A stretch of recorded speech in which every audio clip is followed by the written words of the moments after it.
This is the Blood Red podcast from the Liverpool Echo. Hello everybody and welcome to the Liverpool Blood Red podcast. I'm your host Connor Dunn and I'm joined by three wonderful journalists today.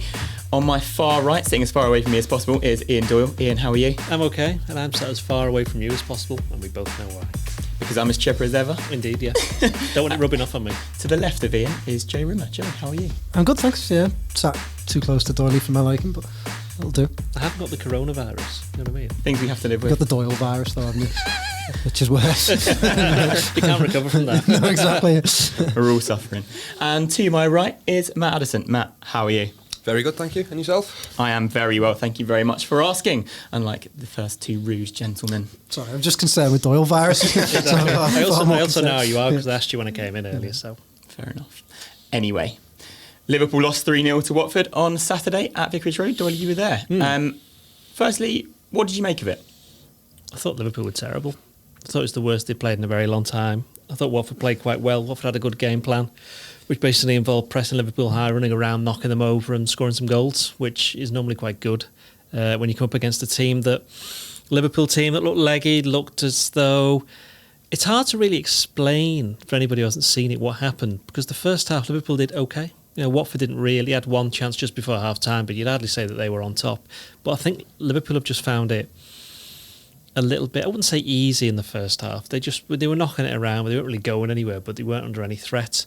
But by all accounts, Klopp had a word with them at half-time and said, look, we need to do better at X, Y and Z. They came out at the start of the second half, looked a bit brighter, certainly going forward, but then they just completely, unlike Liverpool, like this Liverpool team, just self-destructed with 3 goals. What was it, in 18 minutes? I mean, you could argue from Watford's point of view that all 3 goals were very well taken, but from Liverpool's point of view, all 3 goals were terrible defensively. And there wasn't, with the possible exception of Alisson Becker, there wasn't a single player out there who was anywhere near the level. The defence, I'm sure we'll come on to Dejan Lovren in a bit, but Virgil van Dijk in the second half was massively preoccupied. I wonder whether that was, you look for reasons why he should have such a poor game. You could argue, he had a new partner with Lovren, but he's played with him loads of times. You could argue that it was just the whole team didn't play well, but did the fact that he accidentally injured De La Feu, was that playing on his mind in the second half? Or was it, as many people have pointed out, was he just fixing his hair a bit too often? I don't know, he just seemed, it wasn't him. He was a bit preoccupied, but it wasn't just the defence. The midfield was just nowhere really, and that meant that the forward line was just scavenging for themselves. And as we've seen in the past, you can be the best forwards in the world, but if you haven't got the ball, you're not going to be able to do anything with it. And even the subs, when they came on, they, with the exception of Adam Lallana, he made a bit of a difference. At Divock Origi didn't do anything. It was a big ask for Minamino to come on. Yeah, in 8 minutes, when you're 3-0 down. So from start to finish, you could tell from the first minute, Watford were well up for it, the crowd were up for it. Liverpool weren't, and I mentioned something in my stuff after the game that you wonder whether this was a question of desire, because Watford were 19th in the table, and anybody who saw them play at Anfield back in December, they actually played quite well, and they didn't play too dissimilar on Saturday. It's just that Liverpool couldn't raise their level, and Liverpool were punished, but Watford needed to win. Liverpool 22 points clear. The reality is they didn't need to win, and you do wonder whether that's something that might come into play over certain games towards the end of the season, especially if Liverpool have already won the league, because it's inevitable there's going to be some drop off. And a lot of people are making out Liverpool have lost the first game in 44 game unbeaten run. Exactly. They're not going to be invincibles. Klopp, to be fair to him, he always said not bothered, never been bothered about this. I'd rather just win the league and see what happens in terms of any records that come that way. So he wasn't particularly fussed with that, but he was very fussed at how poorly they played. He said directly after the game, he said didn't go in and was lost me rag with them. That wasn't that, but I'm sure he'll have said, I'm not angry, I'm disappointed. Yeah. He will have said some things, and I'm sure some players would have had certain things said to them, but I don't think anybody could individually be blamed for it, because they were all pretty terrible, and that's it was a shock in that sense. But anybody who watched the game wouldn't be surprised by the scoreline at all.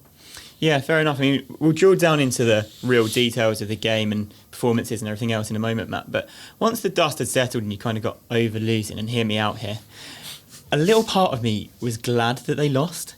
And it sounds mental because you're never glad when you lose, but it got rid of this Invincibles tag. It might have a silver lining if Liverpool was still in the FA Cup and Champions League and the Premier League's wrapped up. They could throw more at it. Are you in disagreement with that, or are you... I can understand that. I think it was probably similar when Liverpool lost to Atletico Madrid in that there was sort of, there's a second leg to come, obviously, and it gives Liverpool an opportunity to sort of reset and refocus, if you like. But I think, to be honest, it depends what happens with the two cup competitions, because, okay, if it drives Liverpool on and makes them win on Tuesday night, fair enough. If they turn around the Champions League tie, again, fair enough. But, invincibility, as much as it's not the main thing. Liverpool are going to win the league. That's obviously the main priority. But it's an opportunity that doesn't particularly come around that often. Obviously, Arsenal are the only team who have done it before. And it would have just been an extra little confidence thing for Liverpool going into next season to be able to go, well, nobody beat us this season, so again, it's sort of, it goes back to that thing that we were saying about Manchester City last season, whereby teams just didn't even bother turning up. They just turned up and went, well, we're not going to win, so they made life easy. And the worry, I suppose, would be for Liverpool to go into matches for the rest of this season and going into next season where that isn't the case, and they've just made their life a little bit more difficult. But look, I think only time will tell exactly what the sort of consequences are of that unbeaten run being ended. But I'm sort of in the middle, to be honest. I don't think it's the end of the world, but equally it would have been quite nice to continue that unbeaten run. Can I just say, the invincibility thing, I found it a frustrating conversation to have in the first place, and I think there weren't many Liverpool fans who would have been desperate to go the season unbeaten. I think as someone who's wanted to see Liverpool lift the title practically my entire life, I don't care if I still mean this now. I don't care if it's on goal difference on the final day. It really doesn't matter. The title is the only thing that matters, and it was almost getting a bit silly. And I think if you look at the Arsenal invincible team, they drew a lot of games towards the end of the season. They were almost just playing to be invincible, and I think I didn't really want it to get to that. I'm not worried that they lost. I don't think that you talk about defeats as if they're a good thing. I don't think it ever, even if you're looking for a reaction or whatever, I don't think you should ever go, oh, that's a good thing. But I don't think that many Liverpool fans were bothered about being invincible. I think afterwards the narrative of, oh, you've lost your invincibility thing, that came from outside of Liverpool.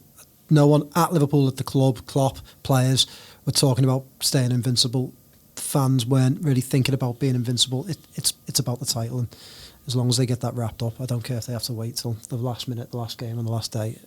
It would still be a title win. I mean, the Arsenal team, the Invincibles, would have probably drawn that game against Watford in the same way that they would have drawn the game against West Ham, and they would have drawn the game at Aston Villa when Liverpool came from behind, because they were a team that could play for draws. They didn't always go for the wins. You're right. They did some towards the end. They were definitely playing for let's just not lose. And I don't think this Liverpool team was like that.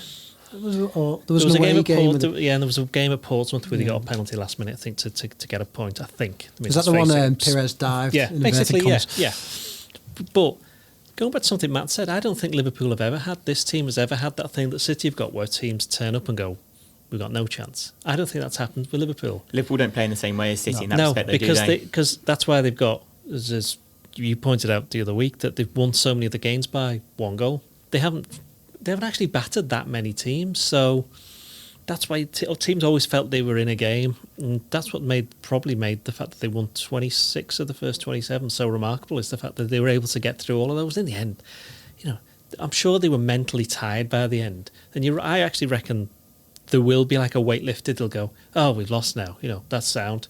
There will be a reaction. I'm not sure whether you can judge it on the Chelsea game, because as we'll come on to, I'm pretty sure it'll be not a completely different Liverpool team. It won't be like the Shrewsbury replay team, but I think they're going to smash Bournemouth. There'll be one or two changes. Yeah, Bournemouth will be in line for something.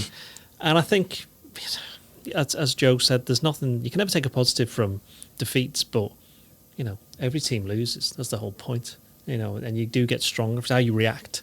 So Liverpool have given themselves another little challenge, haven't they? Because the first time they've lost a game since about the 17th century or something like that in the Premier League. But it does work as well with the FA Cup, like you mentioned before, in the Champions League now. The idea of going invincible, I don't think for Liverpool themselves, but I think for the wider, for the media, for wider fan base, was becoming such a thing that it was like, do you rest players in the FA Cup? Look, I joke about the FA Cup, but now Liverpool should be looking at those two competitions going, let's not just win one, let's try and win Liverpool one. Beat Chelsea, but a massive chance to win the FA Cup. Exactly. Going back to that Invincibles team for Arsenal, their biggest game was Chelsea in the Champions League quarter-final, and they lost. They got knocked out. So while everyone says, "Oh, the Invincibles were great," this Liverpool team has already won the European Cup, and they've gone into this season and managed what they've done. So I'm calling it now. I think this team's better than the Invincibles. Well, you heard it here. Maybe not first, but you heard it here. Joe, I'll come back to you because I know why. Squirming. I know you wanted to speak about Dejan Lovren. Another narrative after the game made him a scapegoat for the loss. I don't think, as Doyley's rightly pointed out, any player on the pitch, any outfield player at least, could stand up and say they played well in that game. So the narrative about, oh, it's Lovren's fault, he's been rubbish, he's made everyone nervous, he was this and that, it's just not right, is it? Well, I didn't cover the press conference today, but I had a little look at what Klopp had to say, and I think he quite pointedly said that I've spoken to quite a few people who don't know as much about football as me. Then he did couch it with this, by saying I'm a highly paid Premier League manager, so I should know more about football than most people. What I get frustrated, you win as a team, you lose as a team, and all right, there are sometimes exceptional circumstances, and Gerrard's slip is something that you can't really sort of plan for and carry us perhaps in the Champions League final a couple of years ago. But Lovren didn't play well on Saturday, but then neither did the other 10 players on the pitch alongside him. And I find that these narratives that emerge on social media where we have to slaughter somebody, and it was always going to be Lovren from the moment he was picked. Nobody inside the stadium was having a go at him. But exactly, and this wider, Lovren should never play for Liverpool again. He's the fourth choice centre half. He's got to play sometimes. Of course, he's not as good as Gomez, because Gomez is now first choice centre half. Of course, Van Dijk isn't as good alongside him as he is alongside Gomez, because he's not the first choice centre half. Of course, Deeney targeted Lovren, because he's not going to target Van Dijk, because you'd be mad. So he also hates playing against him. Yeah, exactly what you said before. He likes his smell too much. But this idea that Lovren, if you go through the goals as well, you can blame Lovren all you want for perhaps not unsettling the defence. I don't take that Lovren unsettling the defence means that Van Dijk doesn't track a runner for the third goal, and the second goal, or that Trent Alexander-Arnold gives away the ball for the third goal. But the first goal was one that a lot of people were saying that's Lovren's fault. But if you look at the way they defend that sequence, so Lovren goes with Deeney, who does sort of wrestle with him, but Lovren has to go with Deeney, because if he doesn't go with Deeney and Deeney picks the ball up, then people will be saying, why didn't he track Deeney? Fabinho, who's been very poor since he's come back and quite often escapes criticism online, he doesn't go with a runner, so that's a worse error than Lovren's. And then Van Dijk doesn't pick up his runner, that's a worse error than Lovren's, but they get away with it. And I think this idea of always slaughtering one guy, it's happened. It happened to Lucas Leiva, it happened to Henderson, it's happened to so many players. Kaut used to get it in the neck. And yeah, not every player is as good as Van Dijk. You're never going to get a team full of players who are at the same standard. But City have got Otamendi, 50-odd million. He's not particularly as strong as other centre-halves. Same for John Stones. You're never going to get players all at the same level. Lovren isn't quite as good. But was he to blame for Saturday? Absolutely not. Is he as bad as some people make out? Absolutely not. The manager of Liverpool Football Club picks him quite often. Do these people think they know more than him? If they do, then they're absolutely mad. And they need to get their heads checked, because if Klopp picks him, then it's for a reason. He sees him in training. He knows about him. And you can throw out all the stats you want. Oh, Liverpool have lost 5 times of the last however many games, and Lovren played in 4 of them. And probably Trent did as well. Probably Robertson did. Probably so. Are they to blame as well? You lose as a team, and that's why what makes Liverpool so good is that they win as a team, and Klopp doesn't make it about individuals. He doesn't. When Salah scored 4 against Watford the other year, he wouldn't have made it about Salah. He'd have made it again about the team. So he wouldn't have been going in. If anyone thinks in Melwood today, he'd have been going, Lovren, that was all your fault. They're mad. They lost as a team. They will all take responsibility for it, and they should all take responsibility for it. And if you're online blaming Lovren, then get a grip. That's all very well, Joe, but what do you really think? I hate scapegoat, and I think good players make other players around them better, and they don't pick on people. The reason why Van Dijk's such a great centre half alongside people is you don't see him hammering people, do you? You see him geeing people up, you see him talking to people, you see him communicating, and the best players make people alongside them play better. Individuals are always the worst players, but whatever level of football you play, someone who puts their head down and just dribbles with it and cares about themselves is never as good. They'll never be as good as the people who make players alongside them better. there might be a couple of That's examples me. like Cristiano Ronaldo who would disagree, but apart from that, the general rule of thumb, I completely agree. What I was going to say to you, I mean, fair play and well put. I mean, didn't disagree with a word of it. And I was going to say to you as well, Matt, there are a lot of people, again, online saying, why didn't Klopp pick Matip over Lovren? I think Klopp's probably aware of Watford's aerial threat. Lovren is better in the air than Matip. I think it's a fair choice. Yeah, I mean, look, Jurgen Klopp knows better than all of us, as Joe has said very clearly and absolutely correctly. Look, there's been so many examples over the time that he's been at the club that people have said, oh, why has he done that? Why has he picked him over him or whatever? And obviously he's made the right choice 99 times out of 100. So I think you've got to trust what he does. And yeah, okay, everyone probably looked at that team sheet and thought, oh, Lovren over Matip is a bit of a surprise. But then probably immediately afterwards you think, well, yeah, okay, fine. Klopp's decided to do that, and it's only when you look back at the game and go, oh, Liverpool have lost 3-0, there's got to be a reason why, this hasn't happened too often, and suddenly you're trying to pick out bits and players, and Lovren is the obvious sort of scapegoat because of previous performances and things like that. But I mean, I actually think Van Dijk was at least as bad as Lovren on the day, possibly even worse, but we've not heard anything on that sort of side, and potentially, Lovren, I think, was probably in the side to get him a little bit of rhythm with one eye on him playing on Tuesday night. So it will be interesting to see the reaction, if indeed that does prove to be the case. Sort of what people online will say to that, because I'm sure there'll be a few angry reactions. Can I just add, because I haven't really said much on the matter, the other reason that Lovren does stick out, though, is he's a very proactive defender, isn't he? He goes... I think with on Matip, and off the pitch. Yeah, he is. He's a brash guy, but then he stood and talked. He talked after the game. Many other players, I'm sure Doyle will tell you, who's been in many mix zones, will walk past. He stands and talks, and that takes guts. Yeah. Like a lot of others will put their head down and walk on, and he stands there and takes it. And he knows he gets stick, but he's a proactive player on the pitch, so he goes and challenges for things, and that means that sometimes he misses those challenges. And I think whereas Matip is a quieter type of player, perhaps is not proactive. Lovren puts himself in the firing line, doesn't he? He goes with Deeney at that near post when they concede the first goal. So I do think you see a lot more, don't you? When Lovren makes a mistake, it's because you see him going and attacking the ball and perhaps missing it. Whereas other players, Matip, for example, I think you don't see those mistakes as they're not as obvious because perhaps he's not there actually going and attacking the ball or doing the things that perhaps he should be doing. Matip, by the way, was not very good in his little cameo at the end of the game against West Ham on Monday, which may have contributed, he looked totally out of rhythm there, contributed to why he didn't start. Anyway, moving on from Dejan Lovren and another sort of area you could probably pick out, and I'll ask you just the question, Doyley. Oh, the question. What is going on with Liverpool's midfield? I do, by the way. The question. Liverpool's midfield. Who would take whose name? I do. Yeah, I'm about to get down on one knee. Have I just missed that? It's the 29th of February. It was. You missed your chance? Oh, never mind. Devastated. At least I know I'm a woman. Right, midfield. Yeah, anyway, back to football. Who started it? What's happening is... Yeah, what's happening? What's happening is that they've always had a bit of a horses for courses approach to midfield. Certainly more so than the other areas of the pitch, defence and attack. And I think the midfields that you'd wanted to have played against Watford, Henderson, possibly Milner, were not there. In fact, where were they? They're in the stable. Correct, yeah. We prepared this one.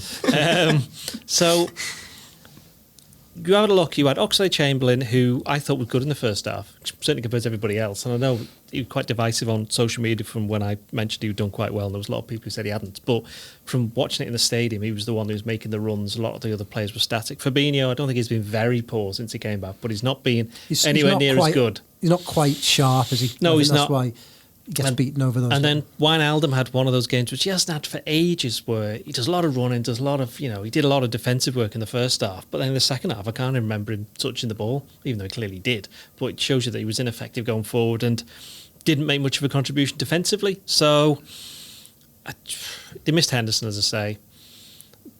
It would have been a game for Keita as well, to be honest. If he'd been fit, I think he would have started possibly instead of Oxlade-Chamberlain.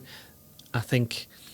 Do you think? Yeah, I think so, yeah. I think so, because I think It certainly would have come on at some point because they needed someone to like at least attempt to pass the ball or bring the other forward three into the game and do something a little bit different. Yeah, and you could argue that the three who played were a little bit too not similar, but they were kind of in a similar situation in terms of the fitness and in terms of the impact that they've had in recent games.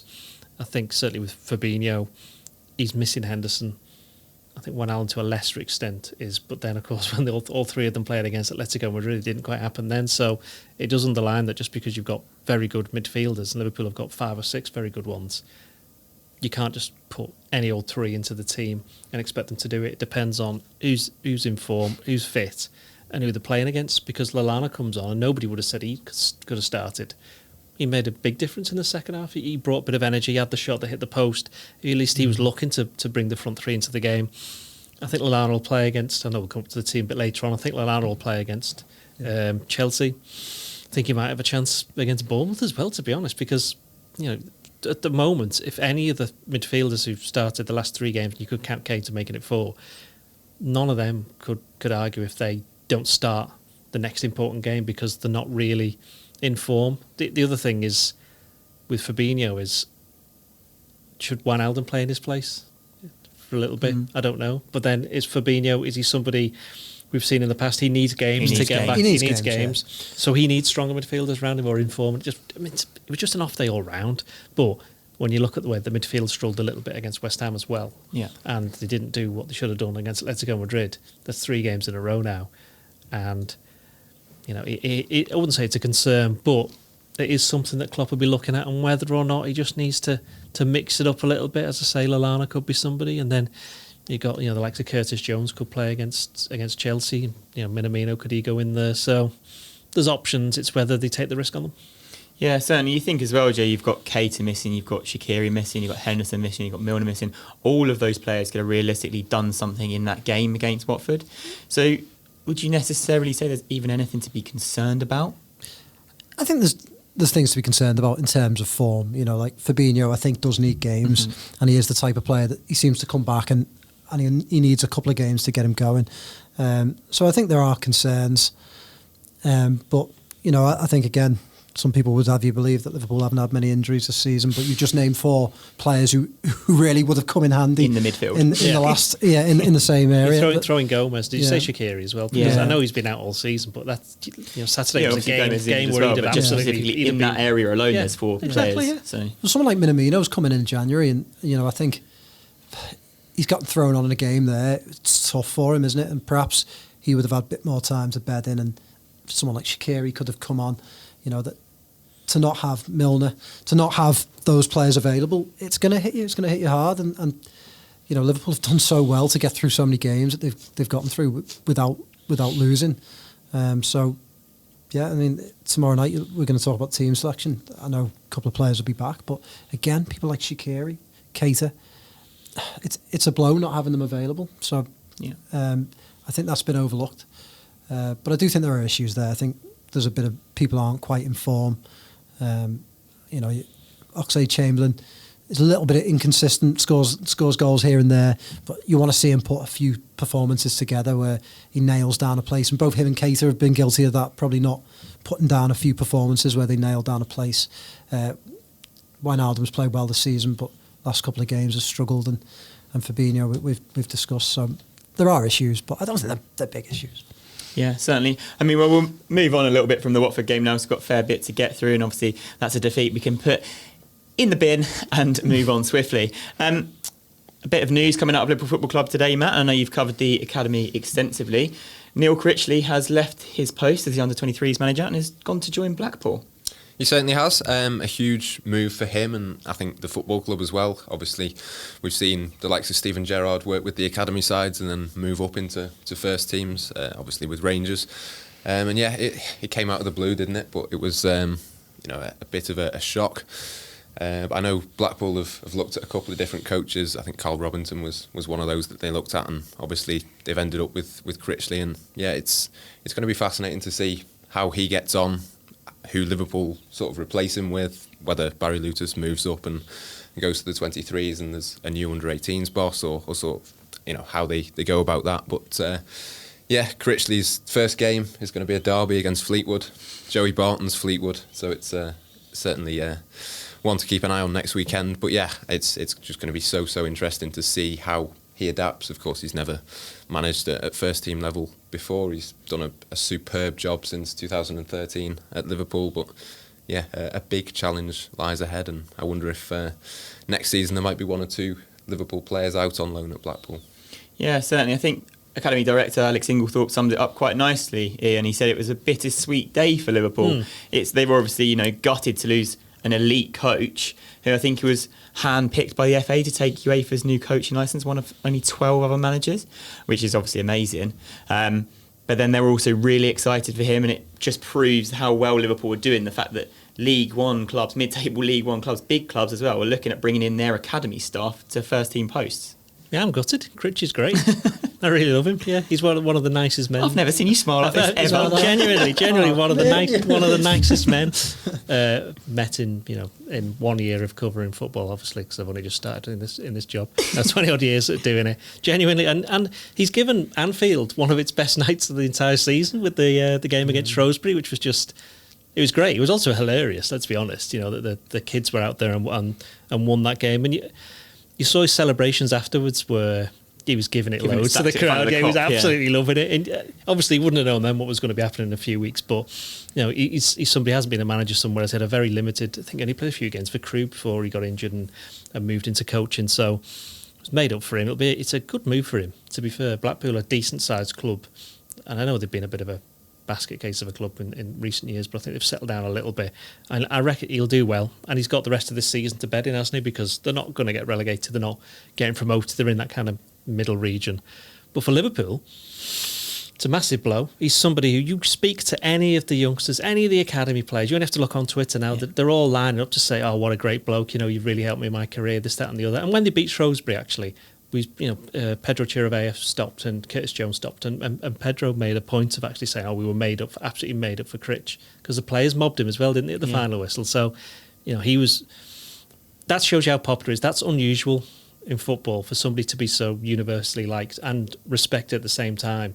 So I think, hope for him it ends up being a success. But for Liverpool, they've had some great years from somebody who's helped bring through certain players such as Curtis Jones, and I mentioned Harvey Elliot. I know they bought him, but he's helped progress him. And you speak to any of the youngsters. Trent, he's helped Trent through. They all got the greatest of admiration, respect, and I think everybody's going to wish him well. And we hope that Liverpool will draw Blackpool in one of the cup competitions next year. Yeah, it would certainly be nice to see him at Anfield in the dugout, wouldn't it, in the opposite side. But obviously, when he's spoken in a couple of press conferences and stuff, he's come across so well. Clearly, he's really astute, knows a lot about football, lovely guy. And Matt asked me this earlier as well in the breaking news bit we did about Critchley on YouTube. Do you think this was ever a decision for him? Do you think there was ever a choice, or do you think he was always going with that offer? It's a difficult one. I don't know whether he's had. I'm sure he will have had offers before. I'm sure he'll have had ambitions to step up into senior management, and it's a good job at a club that isn't too far. And yeah, I think it's difficult to know, isn't it? I suppose he would have got a taste in the Aston Villa game and the Shrewsbury game. Yeah, and he thought, you know what, this is. I do like working with the youngsters, but this is where I want to be ultimately. It's a big chance for him, so I hope he goes and takes it. I do think it's a big blow. I was going to say Pep Linders didn't he? Yeah. And he came back. Yeah. So I'm absolutely not wishing anyone well on Critch, but if it doesn't work, I'm sure he'll get jobs elsewhere because he's such a highly rated coach. Yeah, fair enough. Yeah. Well, I'll stick with you, Joe, and I threw an extra question there because my next one's about Lovren. I didn't want you to seem like Lovren correspondent. Yeah. That wouldn't be a very nice job. You are now head of his fan club, to be fair. I was just going to move on to Jurgen Klopp's press conference. I know we mentioned it, and you mentioned it there about Jurgen Klopp saying he's spoken to people who don't know quite as much about football as he does. But he launched a pretty impassioned defence of Lovren in his press conference, didn't he? I don't know. I didn't cover it. I did read. I read a couple of them before, so I am going to just pass this over to Yeah. Well, Jurgen Klopp, he was sat in front of me, and because I was there, unlike Joe. And yeah, he was quite impassioned about it. Basically, just agreeing with everything that Joe said before, more or less. There's so much to add, isn't there? That's what he said. Fine. He basically said, if there's anybody who thinks that Dejan Lovren was the reason that Liverpool lost against Watford, then I cannot help you, which he has said a few times about other things. That's kind of his phrase. And he's right, though, isn't he? He's obviously supporting the player. He knows he didn't have a good game, but as Klopp said, name me one player who did get anywhere near their level, and there was none of them. Yeah. I think what's important is, sorry, Matt, for Klopp, he's going to defend Lovren, and he's probably going to sell him in the summer.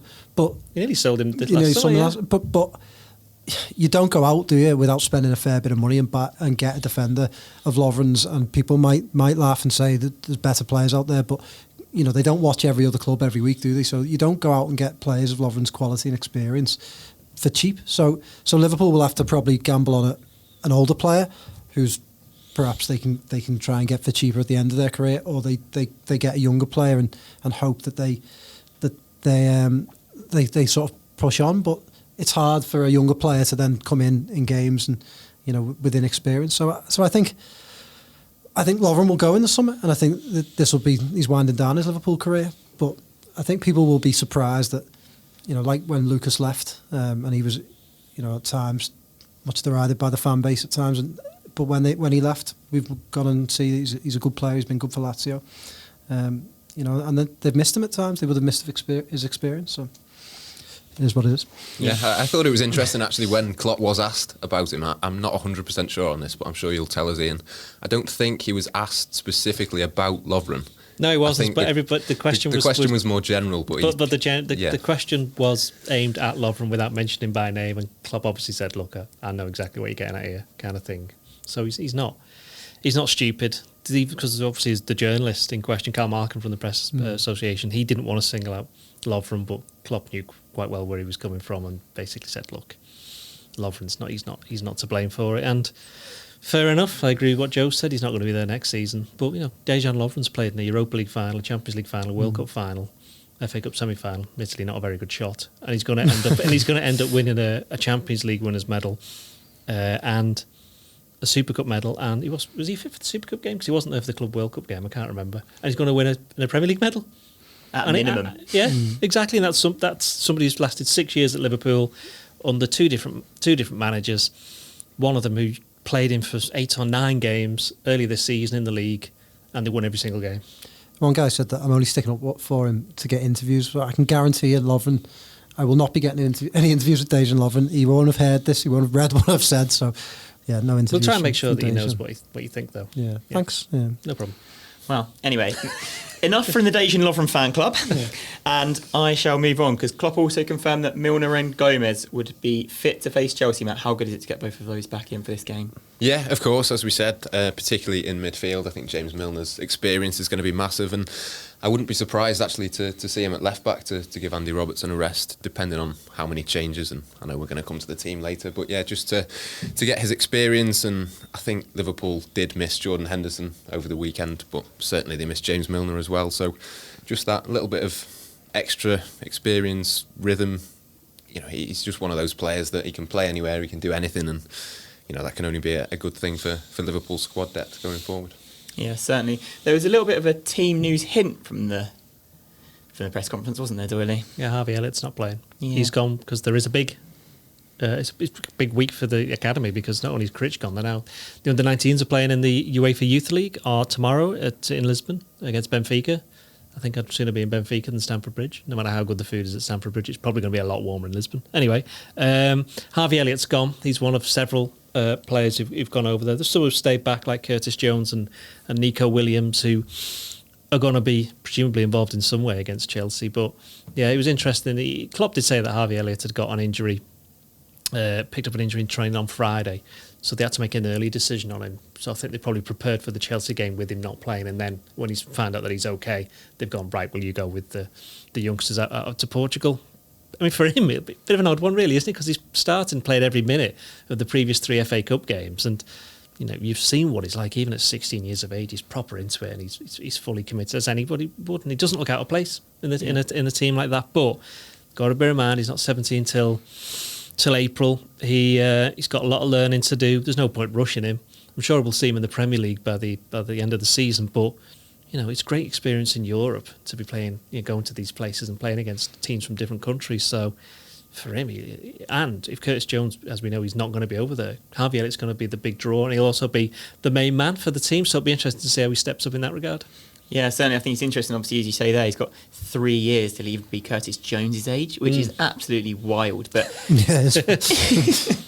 got a long way to go to get to my age. What are you? Just a lifetime or two. What are you expecting from Chelsea, or what are you expecting at Chelsea tomorrow, Joe? A very tough game. I think they're going to treat it very seriously. I think Lampard said as much. It's an interesting one. I kind of think Chelsea's style and their youth will play into Liverpool's hands a bit, because if Liverpool do make changes, it will still be an open game. And because Chelsea have got a younger side, the likes of Curtis Jones won't be massively hampered by inexperience. So I actually think they're not a bad opponent, especially away from home. But I think it'd be very tough. It's touch and go whether they get through. But I think Liverpool have got a better chance, even if they make changes, than perhaps many people think. Do you think the Watford loss is going to affect Klopp's team selection at all? I don't think so, because I don't think he's that type of manager. But I think he was always going to make changes. I don't think he's going to make anywhere near as many as, obviously not the Shrewsbury game, but as previous rounds. I think it'll be several changes rather than wholesale. Just in terms of getting, players back to winning habits before Bournemouth, which he'll want to win ahead of City and Everton away ahead of the Champions League, do you think he'll leave a lot more of the first team in now than he perhaps would have done, Matt? To be honest, I agree with Joe. I don't think he'll really care about the Watford result in terms of team selection going forward. I think probably on Friday he could have told you at least 10 of the players that were going to play on Tuesday night. So I don't think it'll make any difference, to be honest. I think from a fan's perspective, it's easy to sort of go, oh, well, this is now much more important. But I think Jurgen Klopp is far more level-headed and sort of... You would hope. Well, yeah, certainly you would hope. But yeah, no, I think Liverpool will go fairly strong. I think there'll be a couple of changes, but I wouldn't be surprised if Fabinho's in there, people like that, to give them a bit more rhythm and more minutes, and probably one of the front three as well, which might be a surprise to some people, but I think Liverpool will take it seriously enough that they can go fairly strong. Yeah, fair enough. Okay, I think probably now is a good time to come on to team selection, and I'll start with you and the goalie. It's Adrian, isn't it? We know that. It is. Yeah. This is yours, though, isn't it? So you still picking Adrian? Yeah. So I've been thinking, so am I. Yeah. Just I am going to pick Adrian. Yeah, I think he definitely. deserves something to go. The back four. We'll start with left back. Milli Vanilli is playing there. That's such an 80s reference that no one's going to understand. That's James Milner. I would stick with Robertson, but I think Milner will play, but I would stick with Robertson. Okay. No, I think you've got to give Robertson a rest at some point, and I think Jurgen Klopp will be happier to do it in the FA Cup than at the weekend, so James Milner. Yeah, I would agree with Milner. I think it makes sense, particularly with Robertson having played just about every minute of every game, and for Scotland as well, don't forget. Had the Nations League qualifiers extra that he some played big playoffs to come the end of this month as well. etc. So, well, that's left back sorted. Right back. Right back. Nikko Williams. Again, if it's me, I'd be picking Trent, but... No, definitely Nikko Williams. I think just for the fact that he's been one of the stars of Liverpool's FA Cup run to date, I think you've got to give him that chance. Yeah, I totally agree. He thought he was excellent against Shrewsbury. It's first team football level, and yeah, he deserves another go. Centre back pairings. Gomez and Matip. I'm going Lovren and Matip. I would be going Van Dijk and Matip. sorry, Dejan. No, but I think Gomez will play. Joey Goey's playing, and I think Matip. I'm not saying Lovren's played himself out of the team, but I think Matip deserves a chance, even though I've said he was rubbish against West Ham when he was on for 2 minutes. Would you not think Matip and Gomez are too similar? No, I don't. Okay. I would just play Van Dijk just to stay strong across the back four, and then I would change one centre half because they all need minutes. And I think Lovren's confidence, despite when he listens to this, hopefully it picks him up a bit. But we'll be on the floor after Saturday, so I think he'd play Van. Well, I'd play Matip. I do actually agree that I would play Van Dijk as well. I think that having his name on the team sheet, the likes of Tammy Abraham and that will be thinking, oh, for God's sake. So it's that added extra without him even stepping onto the pitch. And I think, again, whoever's next to him, whoever that might be, and I probably would pick Matip, will give them so much more confidence than playing with one of the others. I certainly think if you're going to change both fullbacks, then changing both centre-halves makes your life a lot more difficult. No, that's why I've got Gomez in there. But that would be... Changing you yeah, but okay, but he played, you know what I mean? Yeah. No, but maybe Van Dijk's your mainstay. I'd sooner Van Dijk played with Matip probably. Yeah. But this is we're picking your team though. I know, and it's a difficult. Also, Tammy Abraham's out, isn't he? So. Oh, is he? Yeah, I think it's going to be Giroud up front, which is now, having just thought about that, I might have to have Van Dijk even more. because he's just going to stand on people. You know what he's like, and he always scores against Liverpool. So, I'll go Van Dijk and Matip then. Yeah. Have we all convinced you? Or are you still? No, I'm still going for Lovren. I just think. As I said before, I think the reason that he played over the weekend was with one eye on this game, and I think it possibly could do his confidence even worse to take him out at this stage. I think just throw him straight back in, say, put this right, and hopefully he can do that. Fair enough. Well, unfortunately for you, majority rules. So, in the midfield, Ian, 3? It'll be 3, yeah. Who? Ooh. Well, Curtis Jones will be one of them. Adam Lallana will be another one. Then it's picking the third one.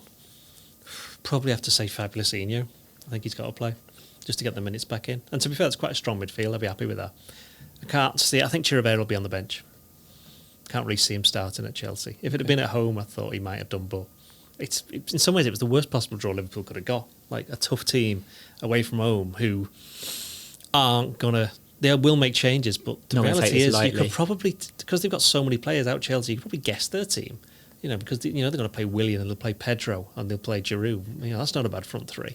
And midfield, Jorginho will play because he's suspended for the other games. Barkley will probably play, and then Loftus-Cheek's been on the bench. He could be playing. So suddenly it's like that's actually quite a strong team because they've got quite a lot of players because of the way the season's gone for them. They've all had chances, so they won't be as cold as perhaps some of the other Liverpool players. So I think Liverpool have to go strong in midfield. That's why I say those 3. My midfield would be Fabinho, Lallana, and Milner. Experience. I'm with Ian. I think Jones will play, and I think Fabinho has to play for rhythm. And then the other one is has just disappeared from my head. Lallana. Yeah, I think it's Lallana. Yeah. Lallana, Fabinho. Lallana's definitely going to play. Yeah. No chance of Curtis Jones being up in the front 3? No, because you'll see why in a minute. Yeah, fine. Well, I'm willing to agree with him in midfield. To be fair, I just thought I'd ask the question, so I'm agreeing with both your midfields. Mm-hmm. Front 3. Now, what I would do, I put Origi down the middle, I put Minamino on the right, and I put Mane on the left. I love Origi down the middle. Origi has to play down the middle. Origi, when he's been coming on the wing lately, has not been very good. However, he's a lot better centrally. Yeah. When he was a threat in any of the games is when he came into a central position. I think one of the front 3 will play. Firmino needs a rest. Salah deserves to not be kicked around for a while. So it'll be nice for him. I think they'll be on the bench, to be honest, those 2. I think the bench will be quite interesting because it won't be full of kids. It'll be full of decent players. Even the Everton game when they made a lot of changes, it was Henderson and Mane on the bench, wasn't it? So just players who can come on and Shrewsbury away was Salah and Firmino both came on. So and nearly scored. Yes, they'll be around. But I'd go Mane on the left. I think he had his little rest, didn't he, with his little injury. Origi definitely needs the game, and Minamino definitely deserves the game as well. He's bided his time, and I think not playing him in the false 9, I think might be a bit too clever. I think sticking him on the wing and just saying to him, just play. You normally play like play between the lines, get down the sides. Klopp's been trying to say that to him. Just we bought you for a reason. Just play an actual game, and he didn't say this out loud, but we can work on everything else over the next couple of months. Just get out there. Yeah, and so that's what I want to do. Well, I'm going to carry on being a pain, and I would pick Salah, Firmino, and Curtis Jones on the left. It's a very, very strong... You're very, very awkward team. You basically picked the complete opposite. Yeah, well, only because I do think that Watford David defeat... James in goal, that Watford defeat opens things up a little bit, and I think it's a tough FA Cup tie, and if you want to stay in the competition, you're going to have to go a little bit stronger. And I think making wholesale changes like you've done will just upset the rhythm. And Chelsea have got very experienced. They've got at least 3 players. You've changed 2 of the front 3. No, 3 of the front 3. I've got somebody up front, somebody in midfield, and somebody in defence staying in the team. It's only one of each. So I find that if you make that many changes, Chelsea are going to have a very experienced team out, and they're at home. I don't know. I think they should go a bit stronger because if you want to get through, and I love the FA Cup. I really want to see Liverpool win the FA Cup. You know, but in all seriousness, how did you feel watching the League Cup final yesterday? Because people, I know you must have watched it because it's your favourite domestic competition. I do love the League Cup. Did you watch it? No. But in all seriousness, I think Liverpool have got a chance here to win, to make this a real historic season and forget about invincibility. I do think you want to win trophies, and even if they can't win the Champions League, wouldn't it be nice to do the double? Yeah, domestic double, yeah, it'd be lovely. It would be great. So the Premier League alone, it does feel almost that's almost wrapped up now. So why not? It's not, but they're going to win four games before the end of the season. And as I say, whether that's on the final day, who cares? I would like to try and win more trophies. So. Yeah, no, I think with the league pretty much being done, I think if Liverpool do go out of the Champions League and then they were to go out of the FA Cup, it would almost be, anticlimactic is probably the wrong word given what's going to happen. The line. But it would sort of phrase. Yeah, it would sort of feel like the season had finished a couple of months before. I'm not having. This is a different podcast. I'm not having that. That's all. It's not a go at you. Not in the sense. Not a go at you because I know lots of people we've spoken about this as well. It's a bit of an anticlimax, but the more I've thought about it. Like a massive victory lap all the way around. It would, but around the country. You've got to want Liverpool to win more trophies. You want to win every competition you're in. So. You want as many competitive games between now and the end of the season as possible. Yeah. So who's your front three? But having said that, my front three, I think Takumi Minamino will play as a number 9. I think Origi on the left and Mo Salah on the right. Proper Sean Bradbury, isn't he? I've noticed that he's been reading from this sheet. No scripts, no phones. We're just enjoying the moment, aren't we? Well, we're making it up as we're going along. That's it. Do you know what, Joe? You convinced me. I am going to pick a different front three, but I'm going to play Origi down the middle, but I'm going to play Mane and Salah on the left and right. Really? Because I think that's a really strong front three, and I think Firmino does need a rest. But we shall see, and we should hope for a strong team. Before we go, I'll ask you all for a prediction. My Liverpool team will joyously celebrate a 2-1 defeat. What? You're picking a team to get beaten. It's the most Doyle thing ever. Doyle virus has totally taken over. I think no matter what team they put out, I think they'll lose. Sorry. My hugely strong Liverpool team is going to win 2-1. I think it's going to be 1 each. It's going to go to extra time and penalties because that is what happens at this stage of the FA Cup. And I think Liverpool will win on penalties. Adrian the hero. Are you reading that? How do you need to be reading that? What you think? I'm not reading that. You're just being professional. Make it look my hugely strong Liverpool team is going to win 2-0. I don't think I keep a clean sheet if Van Dijk plays. I think I have a bit of points to prove after conceding a few goals in the last couple of games. So I'm excited to watch that happen, Ian Doyle. I did say they'd draw with Watford, and I think everybody else said they'd win. It's the FA Cup. Anything can happen. You're like the reverse Mark Lawrenson, though. He's the reverse Connor Dunn. He's the reverse Connor Dunn. If you did Doyley's predictions right throughout the season, you'd have Liverpool getting about 4 points. No, it's just that's not true. At least they haven't come out with like an 8-0. No. So you certainly don't go that way. I did say they beat Tottenham in the Champions League final, to be fair. Congratulations. By 2 goals to 0 as well. More because you hate Tottenham than you like Liverpool. Well, there is that. And on that bombshell, goodbye.